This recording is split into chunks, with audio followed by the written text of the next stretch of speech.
Hari Jumat Kliwon 18 Juli 1980 dalam kurung 5 puasa 1912 pada halaman 4 kolom 6 pada bagian UGM Fakultas Kehutanan nomor 14 tercantum nama Joko Widodo. Terhadap koran tersebut telah dipastikan keasliannya melalui keterangan staf perpustakaan.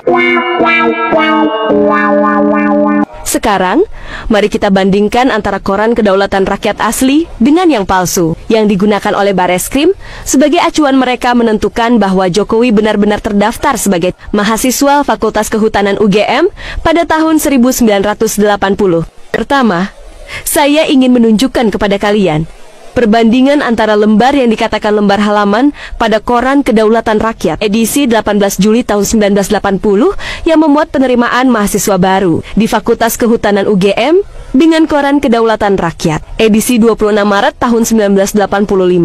Dari sini, kita dapat melihat jelas perbedaan jenis font yang digunakan di antara keduanya. Selanjutnya, untuk memastikan bahwa lembar halaman koran Kedaulatan Rakyat edisi 18 Juli tahun 1980 itu palsu, maka saya akan menunjukkan satu koran Kedaulatan Rakyat pembanding lainnya, yaitu edisi 25 Juni tahun 1983. Tetapi, sebelum saya uraikan lebih lanjut, kita harus bersepakat dulu bahwa koran Kedaulatan Rakyat adalah koran lokal nasional Jogja yang berbasis pada budaya Jawa, sehingga setiap edisi penerbitannya selalu menggunakan 2 tahun penanggalan, yaitu penanggalan tahun Masehi dan penanggalan tahun Jawa. Marilah sekarang kita perhatikan bersama pada edisi 25 Juni tahun 1983 yang juga bertepatan dengan tanggal 14 Pasa tahun 1915.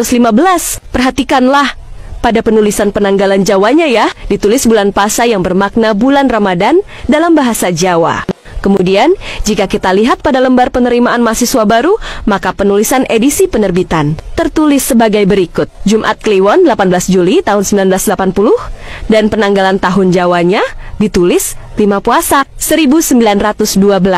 Padahal, mestinya bukan ditulis dengan kata puasa, tetapi pasa, seperti yang ditulis pada koran Kedaulatan Rakyat edisi 25 Juni tahun 1983. Sebab kata puasa berasal dari bahasa Indonesia, bukan bahasa Jawa, yang merupakan format penulisan baku penanggalan pada koran Kedaulatan Rakyat. Dari fakta awal, kita sudah bisa berkesimpulan bahwa bukti yang dijadikan landasan Bareskrim dalam menentukan asli tidaknya Jokowi sebagai alumni Fakultas Kehutanan UGM merupakan bukti palsu, hasil rekayasa untuk memvalidasi kebohongan Jokowi.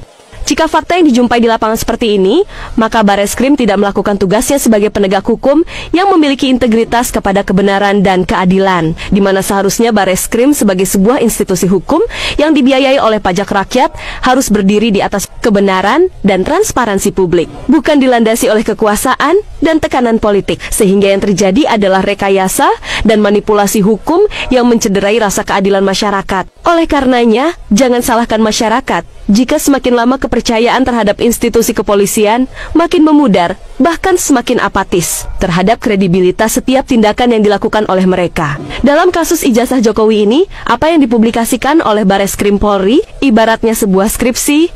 Jika sampulnya saja sudah dimanipulasi dan dipalsukan, apalagi data dan dokumen di dalamnya, sudah bisa dipastikan akan penuh dengan rekayasa data yang membohongi dan membodohi publik.